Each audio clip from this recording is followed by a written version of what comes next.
Hello, Conroe Church. Hello, guests. Thank you for being with us in our study. This is week 3 out of 6 in this particular study that we're doing. And it's based on a book by a guy named John Eldredge, and it's called Get Your Life Back. Now, John Eldredge has done books on men's studies and many other things. He's been an author for a long time. He's been well-known in the Christian community for a lot of his writings and teachings. But this book is different. It takes a look at something different. And especially right now, I don't know how he could have possibly known, but I guess God knows, the Holy Spirit knows, that we would need this right now. Get your life back, because what has been taken from us over the last 7 months during the coronavirus pandemic has been our lives in many ways.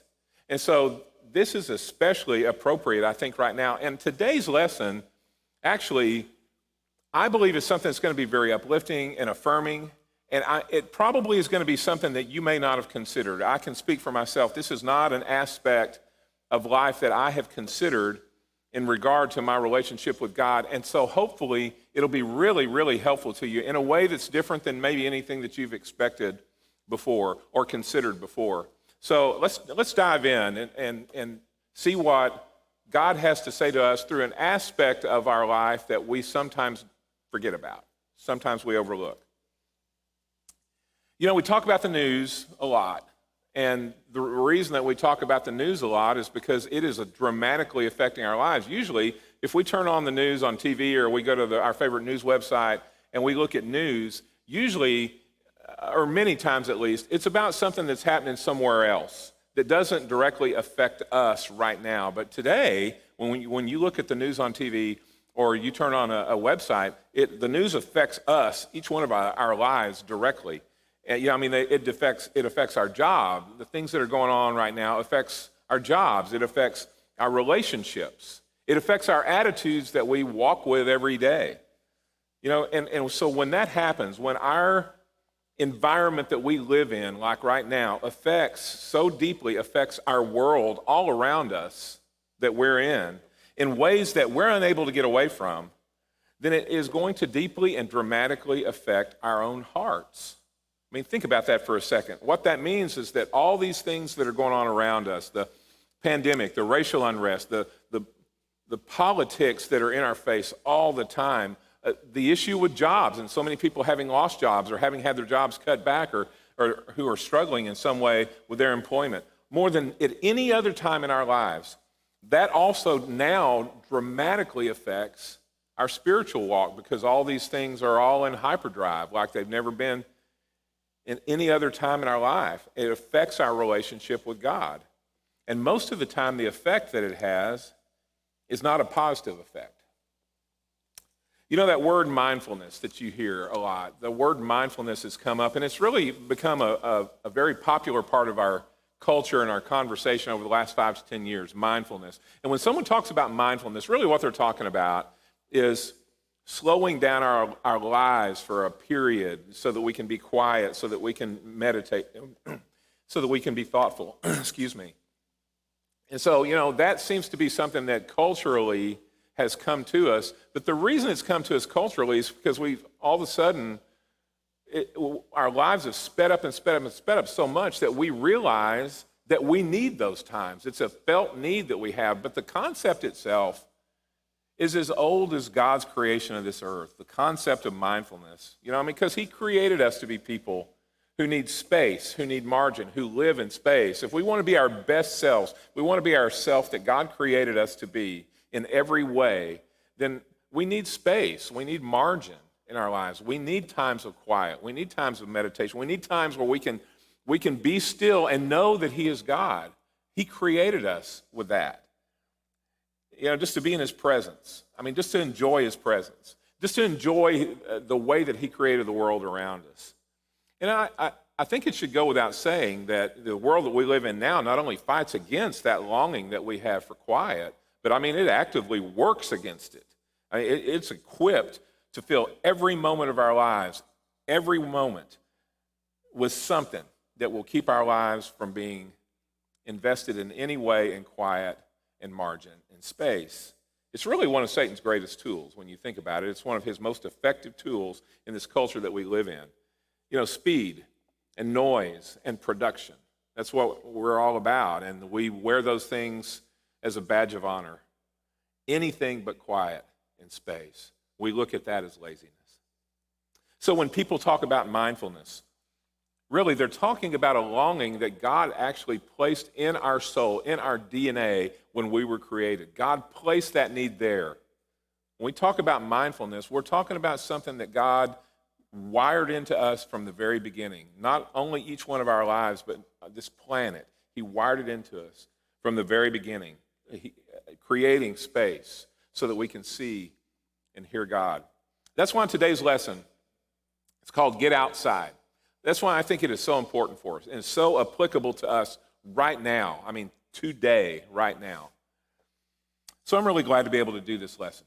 I'm glad that it fell my lot to have this one, because for me, one of the very primary ways that I connect with God best is in nature.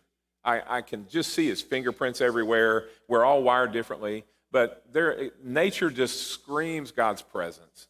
And so that's one of the ways that I connect. And so I love this lesson today. You know, the prophet Isaiah said, the whole earth is filled with God's glory.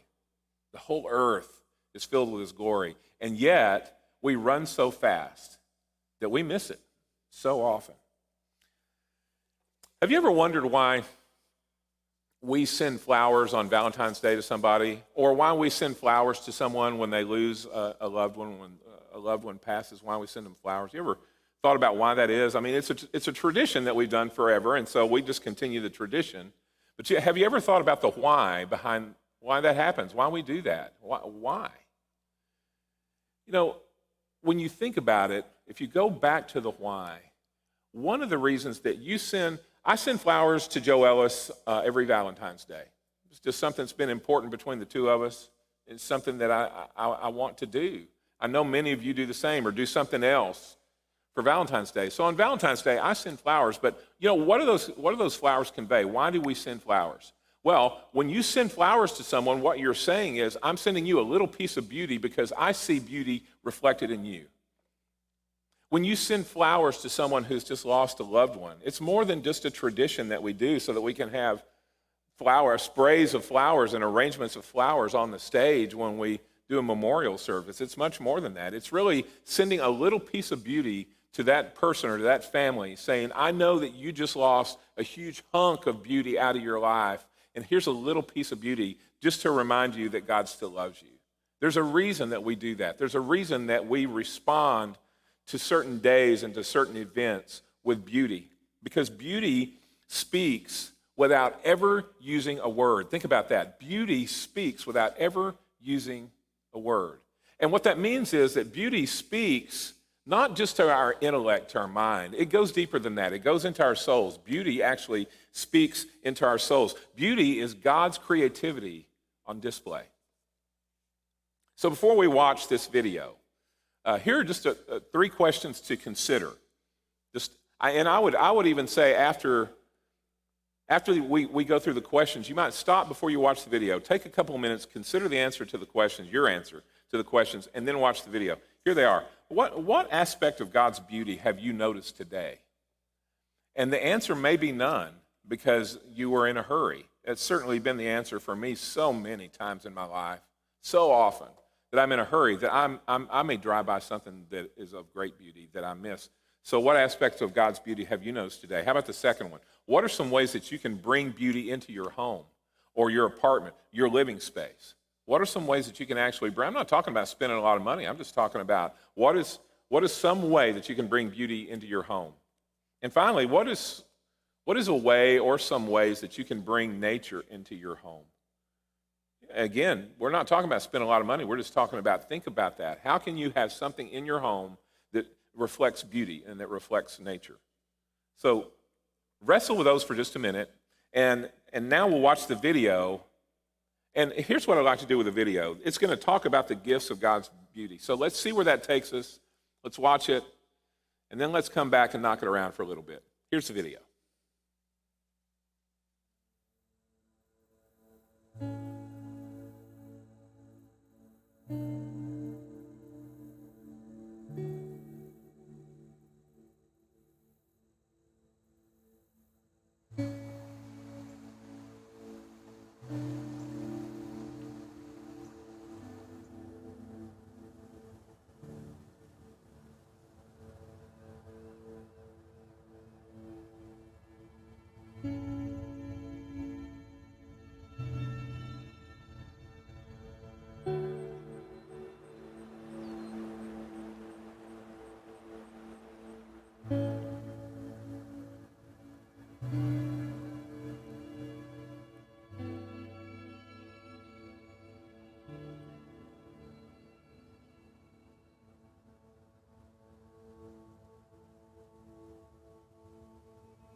Oh, isn't that just so soothing and comforting and inspiring and refreshing?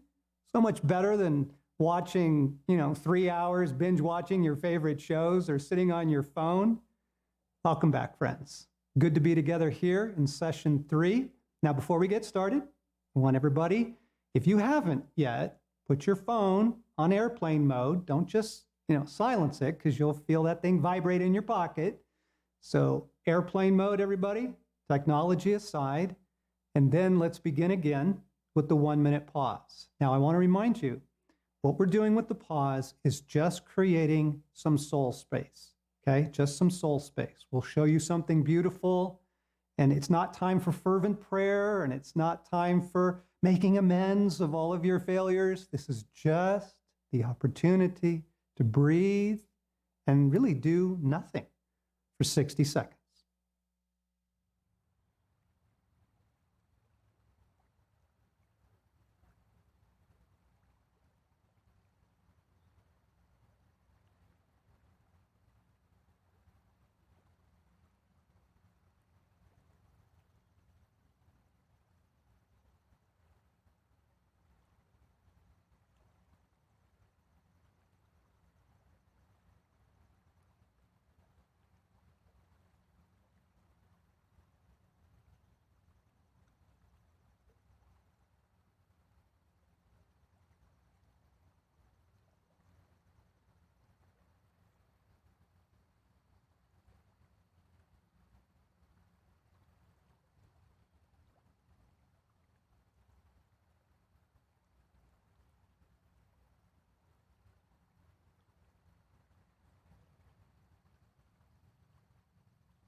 As you practice that, you actually get better at it. It's like learning to ride a bike or drive a car, play an instrument. The more comfortable you are, the more it does for you and the more joy that you get out of it. And I hope that you're learning to get that into your day a couple times a day.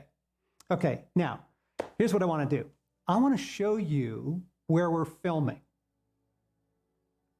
It's such a clean and sterile environment, very white, very modern, very sleek, filled with technology. It looks like we're filming an Apple commercial. And now I want to take you outside.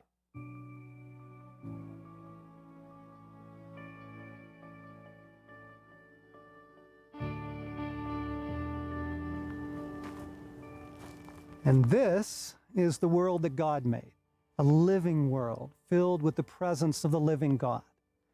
Human beings need oxygen in order to live, lots of it.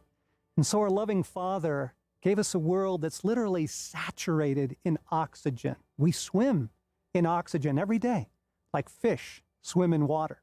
Speaking of water, human beings need water to live too. We can't go more than 4 days without it. And so our loving Father provided us with a world that is absolutely saturated in water, from the rivers and the lakes and the streams to the oceans and the rain cycle that brings it to the earth. Now, our loving Father also saturated this world with another grace that apparently He assumed that we need every day. And that gift and that grace is beauty. The world is filled with the beauty of God. This world is actually more beautiful than it is functional. God thinks that we need beauty for the restoration and nourishment of our souls. Did you know that a short walk in the woods actually reduces the cortisol level, the stress chemicals in your body and brain? And that research shows that hospital patients recover faster and need fewer pain meds if their window has a view of nature. Nature heals, beauty heals. But you don't need a study to convince you of this. Just contrast these two experiences.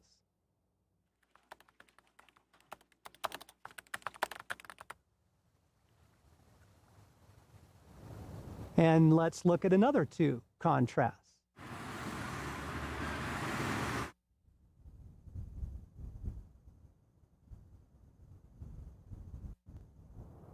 Beauty is merciful. Beauty heals. Beauty comforts. As a therapist, I've had many clients who have been through some of the most traumatic stories you've ever heard. And they would report to me that it was actually experiences of beauty which God brought to them that contributed most to their healing journey. Beauty is assuring. Beauty is comforting. Why else we send flowers to people who are hurting or to hospital rooms? Beauty is a grace that God has given to us for the restoration of our souls. Last summer, God invited me to take a road trip with him, a few days up through Wyoming and Montana, hours to simply drink in the beauty of creation and detox from my crazy world. And I'd sit in my little camp chair before a mountainside covered with tens of thousands of trees and just marvel and drink in the abundance of God. Beauty assures us that there is good in the world, that evil does not win. Beauty assures us of the generosity of God. He saturated the world with it, and we need it desperately. And now, let's go back inside.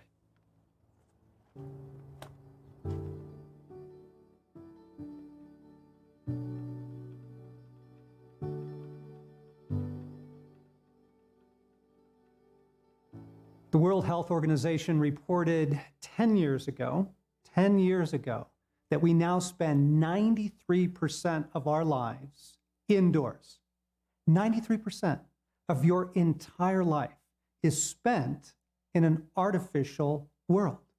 So instead of sunlight and its warmth and moonlight and its beauty, you live in artificial lighting, right? Instead of real weather and the wind and the rain, your world is a constant artificial temperature, right? Everything you touch in your world is fake things like plastic and faux leather and nylon instead of the roughness of tree bark and the wetness of grass in the morning. Even the sounds in your artificial world are fake sounds. It's the hum of the HVAC, it's the click of the keyboard, it's the whir of technology. All the plants in our little bubble, most of them are fake. Instead of emitting oxygen, they actually off-gas toxins from the decomposing plastic, okay? This is not the life that God created for human beings. This is life for people in a science fiction novel, okay? And this is not good for the soul. I just want to point out that when God created the human race, he did not set them down at the mall. He did not put us in front of a computer screen. He created us to live in the world of beauty and richness and creation, the life-giving nature of creation. So let's go back to that beloved psalm, maybe one of the most precious passages of Scripture of all time, Psalm 23. The Lord is my shepherd. I lack nothing. He makes me lie down in green pastures. He leads me beside quiet waters. He refreshes my soul. David is describing an experience for us. He's modeling for us something that he learned from God. The Lord is his shepherd. Jesus is guiding him into a soul-restoring experience. And I want you to notice where he takes him. He takes him outside. He takes him into beauty. He takes him into creation. Okay? Now, there were plenty of indoor places in David's day. People had houses, and there were markets and shops and that sort of thing. But God takes him into the restorative power of nature and of beauty, and he restores his soul. Friends, it is as simple as this. Technology drains, right? Beauty and nature and goodness and life restores. Okay, so we want to reduce one and increase the other. All right, so here's our exercise right now. Whether you're alone or you're doing this in a group, we're going to hit pause in just a moment, and everybody's going to go outside for 5 minutes. All right? Somebody set their, timer, shepherd that, look at your watch, just 5 minutes. Whatever the weather is, day or night, I want you to go outside and just find some simple expression of beauty. It might be, water on the pavement. It might be the moonlight. It might be the sound of birds singing, or it might be sunlight if it's daytime. Some simple expression of beauty, and you're going to practice the pause there. You're going to release everything, and then you're going to welcome this gift of beauty that God is giving. So let's take a 5-minute pause.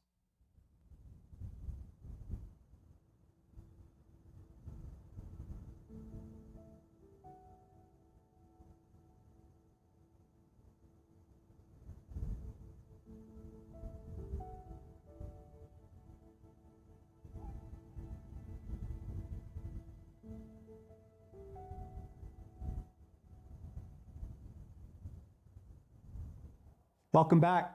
I hope it was refreshing. I hope you didn't get lost. As you experience more of beauty, I think you're actually going to come to love it and see it in so many places. The good news is we don't have to go to the Alps. We don't have to take a trip to Tuscany. God is giving us the grace of beauty every day of our lives in some very simple and very delicate ways. In the way sunlight comes through the foliage of leaves. In the shimmering shadows sunlight creates through any foliage. In the intricate pattern and color of tree bark. The way sunlight falls on your kitchen table in the morning. The grain of wood. Songbirds in your neighborhood. Fabric. Candlelight. The infinitely creative patterns of frost. Water on a blade of grass, water drops on leaves, rain-washed streets in the city at night, drops of water on your windshield. Human faces are infinitely beautiful, and I haven't even mentioned music and art and flowers and vases and all the things we use to fill our homes with beauty. This is such a simple grace, friends, and so overlooked. I'm surprised that it is not listed in most of the practices of discipleship or spiritual disciplines. But just as God has filled our world with oxygen and filled our world with water so that we might have life, he's filled our world with beauty because he knows that we need it. And this is especially true in a traumatic age like ours. Now you remember that I warned you that so much of the tsunami of information coming at us is the heartbreak of the world. And there's actually research now that's showing that simply to view a traumatic event is to traumatize the viewer. Many of the people who simply watched the unfolding of the events on 9/11 later reported the same signs of PTSD as those who were present. And so we're trying to push back that madness and that chaos and allow beauty into our lives. Beauty actually heals the human soul. And what we're doing over time here is we're building a set of very simple practices. We're learning to pause in our day. We're learning to release things to Jesus.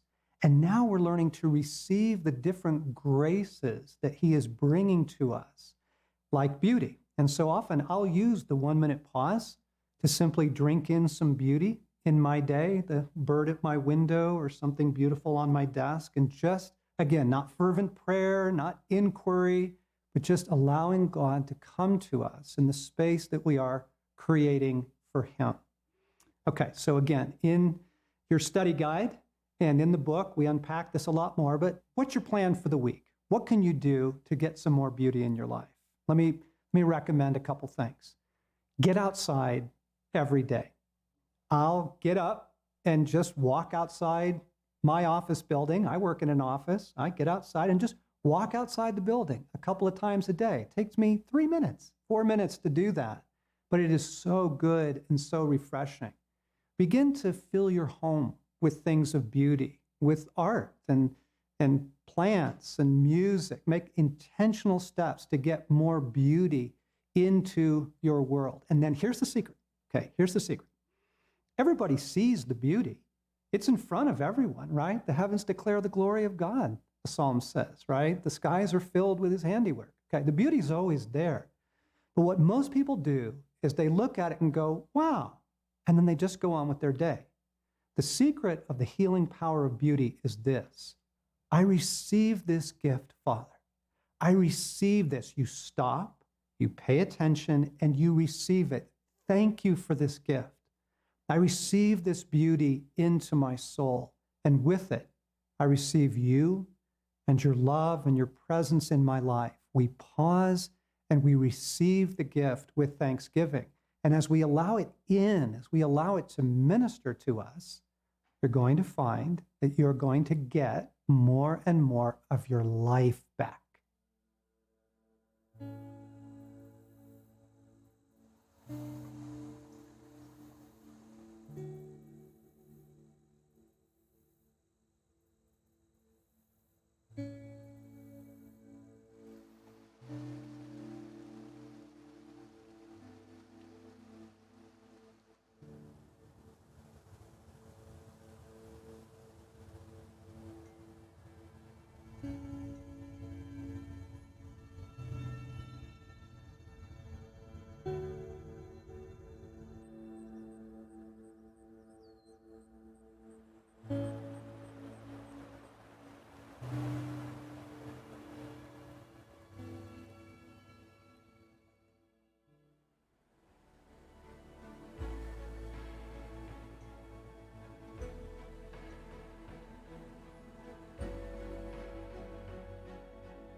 The Lord is my shepherd. I lack nothing. He makes me lie down in green pastures. He leads me by still waters. He restores my soul. Let's start with some practical stuff. As a matter of fact, let's just dive right into some practical stuff that has to do with beauty and how we can see God's reflection all around us and incorporate that into our lives to let it really change our lives, especially in these days where it is so difficult to hear anything but noise. You know, you don't have to go to some other part of the United States to experience great beauty. You don't need to go to another part of the world. I don't even think we can travel outside the United States hardly at all right now. But you don't even have to go to some other part of the United States. I mean, there's great beauty right here in the Conroe area. There really, really is. Let me give you a few examples just to get you started, and then hopefully you can also add your own ideas. But if you want to just spend a little time out in nature and you've got a little time to give, Sam Houston State Park is just north of here. It is beautiful, and there are walking trails all over it, and it is huge. And you can see God's fingerprints all over Sam Houston State Park. It's right there. And even closer than that is Lake Conroe. You know, there is something about water that is so peaceful. It is an incredible experience just to go sit by Lake Conroe, and there may be kids playing nearby, or there may be no one around, and just be able to experience the peace that the water, just being right by the water, brings. I don't know if you know this or not, but there are almost 20 parks just in Montgomery County. There are parks all over the place, all kinds of different parks. Let me point out one of those to you. There's a bunch of them. They're all different. One that I think is kind of unique is Memory Park, and it's just right off. It's in a neighborhood just right off 105, right as you come into Montgomery, heading west. And Memory Park is an amazing little thing. I don't know who is behind it. It's not very old. It's only been there for, I think, 13 years. I think it was established in 2007. It's in a neighborhood. It's probably about 20 acres. That's a wild guess on my part. There's trails around it. There's a big pond in the middle. But it's called Memory Park because it was created. It's got a whole bunch of Eagle Scout projects in it for bridges and benches and things like that. And it is truly, truly beautiful. But it's Memory Park because people who have lost loved ones have different ways in that park that they're able to remember their loved ones and commemorate their loved ones. And I promise, if you walk around that, not only is it peaceful, but it'll be such a blessing to you. It's got all kinds. It's got a butterfly garden, but it's got all kinds of different things in it. And Memory Park is a way that you can see God's hand at work and his beauty in a lot of different ways. And as you're out in nature, whether it's any of those places or whether it's somewhere else, here are a few questions to be able to think about. So, you know, if you're going, how do I see God? Just consider this. Stop wherever you are, look around, and count how many shades of green you may see. How many shades of green are just around you? because I think you can probably keep counting and keep counting and keep counting that number. That's God's creativity, just in the number of shades of green. How about the textures? How about the textures of the bark or the twigs that those leaves grow on? How many different textures do you see? Look at how God created this plant or tree or shrub to look this way, or flower. Look at how he created another one to look this way. And both of them are beautiful, but very different from one another. Use your senses. How about smells? How about sounds? How many different things can you smell? What sounds are you hearing? The sounds of nature. What are you hearing? Those are some great things to be able to consider, to hear and understand, and see and touch and experience beauty. And if it's at night and you can't go outside, I mean, this feeds into the technology monster in all of us. But if you're just wanting something to calm your soul, and at night is a lot of times at night is when we get on and we binge watch shows, and we have all kinds of different seasons of different shows that we like to watch. How about this? Here are a few shows to watch that will help you, I think, experience nature, even if you're not out in it. One is Planet Earth. That's a BBC thing. There's 2 seasons of that. It's worth buying on DVD. It is incredible. The photography is incredible because it just shows you God's creation, and it shows you different ways, different places on Earth, and different ways His creation interacts. This is going to be kind of weird, but I was given this recommendation just in a couple weeks ago of a show on Netflix called My Octopus Teacher, which sounds like the last show I would ever want to watch by the title. My Octopus Teacher. If someone said that to me, I would go, yeah, no. But we watched it. It's an hour and a half long. It's not a season or anything. It's just a show. And we watched it, Joe Ellis and I did, and I don't want to try to explain the whole thing to you. I just want to tell you, I promise you, if you watch that show, you'll be blessed by it. It is amazing in about 10 different ways. And you will be blessed by it. You'll feel like you've seen a piece of God in a really profound way that you would have never seen before. It is an amazing show. And then there's another series on Netflix called Our Planet, which is kind of like Planet Earth. And I mean, it goes to different parts of the world, and you can just see ecosystems in play. How did God, we live in this big ecosystem, but all around us are smaller ecosystems. How on earth did God think of, his creativity is endless. How did he think of all that? How did he come up with all that? Those are just a few TV shows that if you want to watch something that has a lot of violence and action before you go to bed, good luck on sleeping well. It's been my experience. But if you want to watch something before you go to bed, and you're going to watch something on TV that can point to the Creator, maybe it will help you sleep better, honestly. One of these shows, or there are plenty others like them, should be able to help you. Here's another thought. You know, when you're driving around in traffic, and I'm not talking about in traffic like at 5 o'clock traffic where there's cars around and everything, but if you happen to be out somewhere where there's not much traffic, we don't hardly ever roll our windows down anymore because we're in this cab of this car or truck that's air conditioned, and we love the air conditioning. But what if you rolled your window down and just let the breeze come in? I mean, I know it can blow your hair, not a problem with me, but I know, it can do that. But I'm telling you, just letting the breeze come in and get wind in your face is another reminder of God's nature. John Eldredge said in that video something that was just profound to me. I've never heard it before in my life. He said it's a 10-year-old statistic, which should scare us even more because you know which way it's trending. But he said the World Health Organization said that 93% of our lives are spent indoors. 93%. All right, so let's go. What's another point of reference that we can have in that? All right, let's go. How about we go back to the beginning, the creation in the garden where God put Adam and Eve and created his beauty that we're surrounded by at every moment of every day. What percentage of Adam and Eve's lives were lived indoors? That would be 0.